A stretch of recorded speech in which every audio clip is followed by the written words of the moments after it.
I'm a 34-year-old guy from a mid-sized city, and until 6 months ago, I thought I understood the difference between work, play, and intimacy. My wife, Leah, is 28, a content creator who built a decent following during the pandemic by making lifestyle videos, meal prep, gym routines, and a couple of pranks. I was the supportive husband cameo, the guy chopping onions out of frame. It was harmless, it funded nicer groceries, and I actually liked the creative energy in our apartment. At least, I did until I started hearing, it's just content used as a shield for everything that didn't feel harmless anymore. The schedule changed first. Leah used to film in the afternoons, edit in the evenings, and wind down with me by 11. But then she started doing late-night editing sessions. She'd pour a glass of wine, set her ring light to a warm hue, and slip into athleisure that, frankly, didn't look like pajamas. Algorithms love night uploads, she'd say, tapping her keyboard. Different time zones.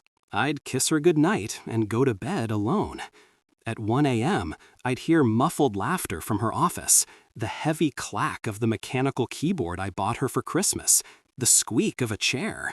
I'm not a jealous person by default, but jealousy isn't a switch. It's a slow leak. One night, I woke up thirsty and padded down the hall. The office door was closed, unusual for just editing. I knocked. "Babe," I called softly. "Water?" The door opened 2 inches, just enough for Leah's face. She flashed me a quick grin that felt staged. "I'm alive," she whispered. "Go back to bed. I'll join you soon." I nodded, but as I turned, I caught a glimpse past her shoulder. Not her desktop editing software, but a streaming window full of chat messages sliding up, usernames I didn't recognize, and her camera angled at just her face. No big deal, I told myself. Lots of creators go live. 2 weeks later, I came home early after a client canceled a meeting. From the hallway, I could hear Leah's voice, and another one, a deeper voice I knew too well. Marcus. He's a coworker of hers at a brand consulting agency, the one who taught her how to pitch sponsors. He had this way of putting a hand on your shoulder, like he permitted you to exist. I'd never liked him. I stood by the office door and listened. "Don't show the logo," Marcus said.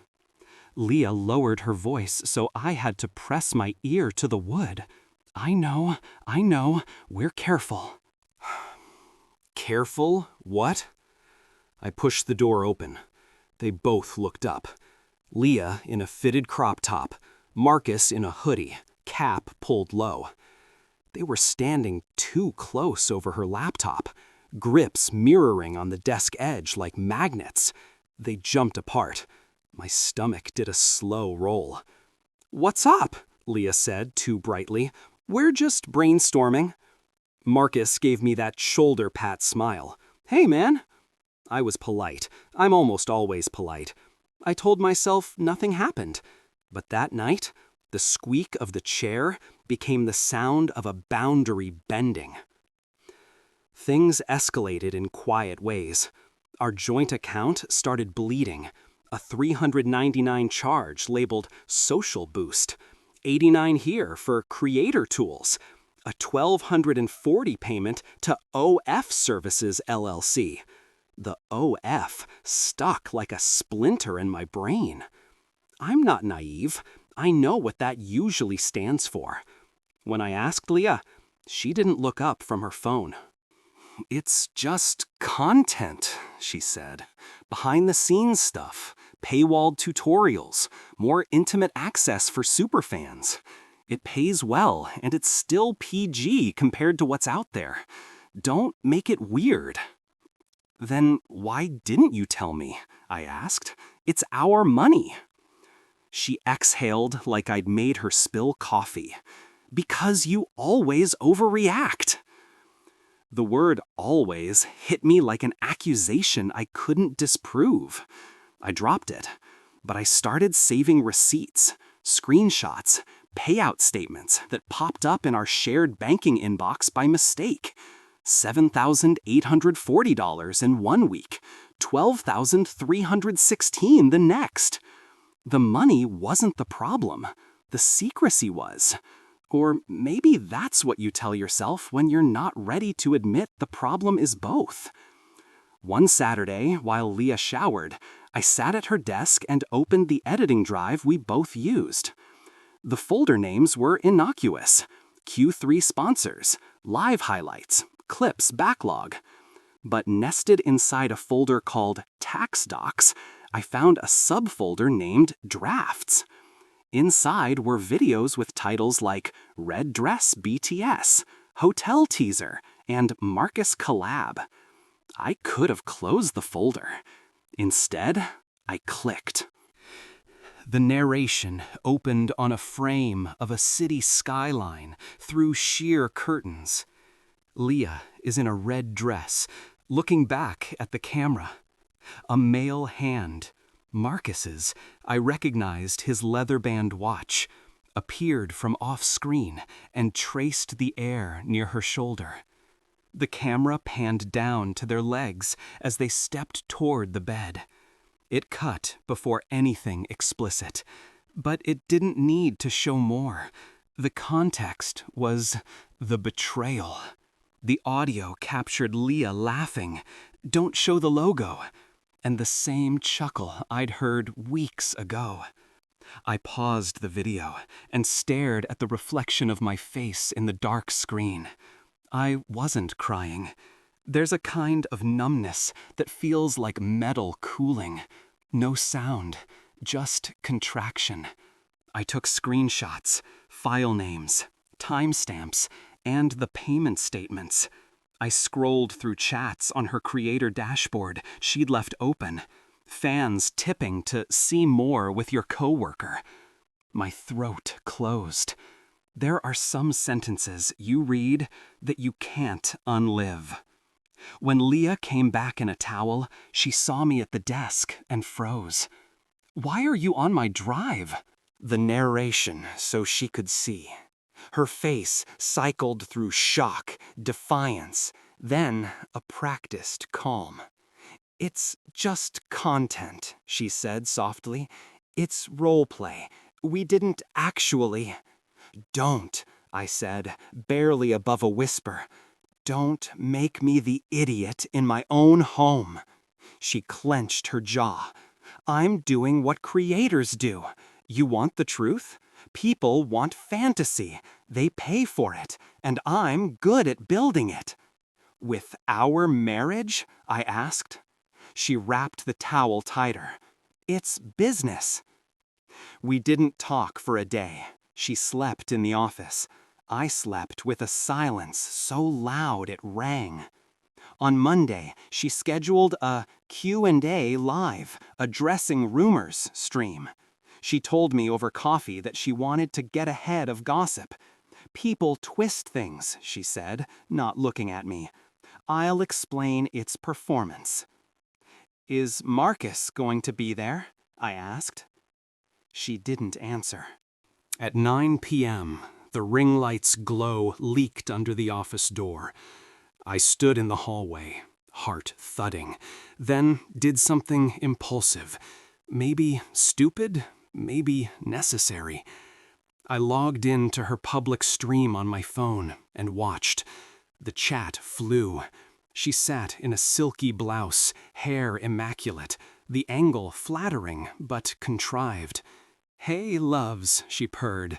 "Let's talk boundaries." I walked in. Her eyes widened. "Babe, not now," she said through a tight smile, glancing at the chat, then back at me.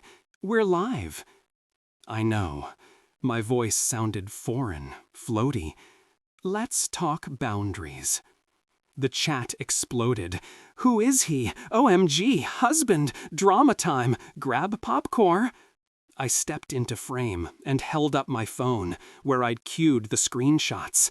The payouts, the folder with Marcus collab, the hotel teaser timestamp. I didn't yell. I didn't need to. Evidence is louder than volume.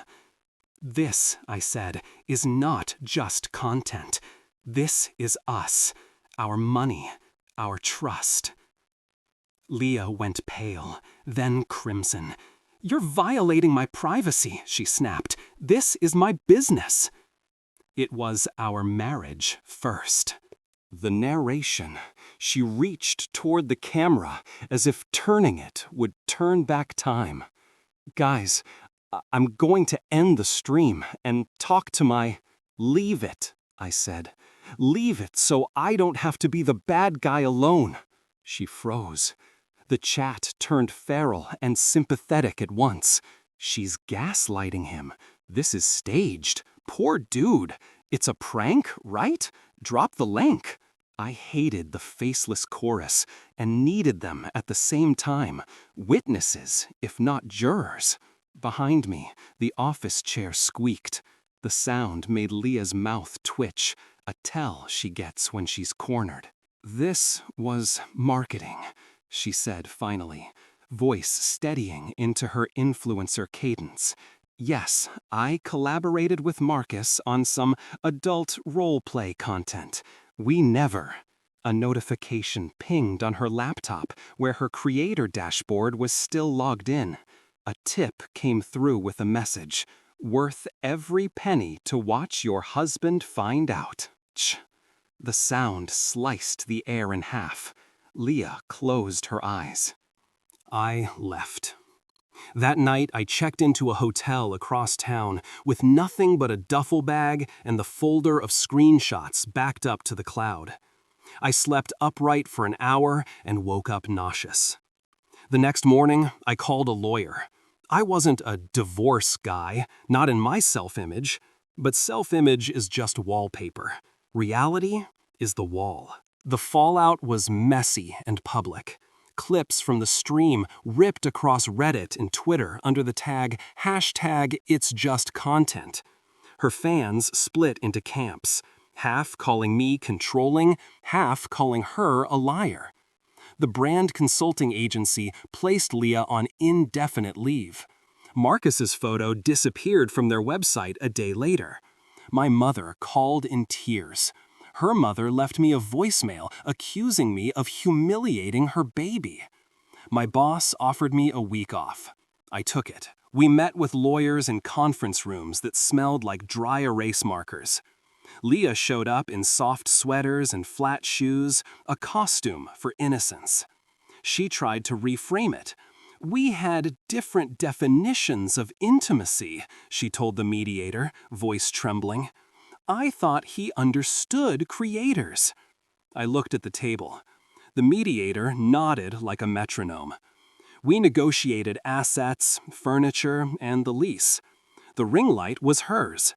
The dining table we built together one summer afternoon became mine by default because I couldn't swallow sitting at it alone.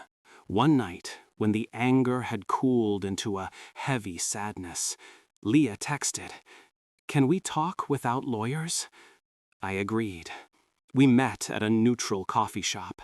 She looked tired. No contouring, no false lashes.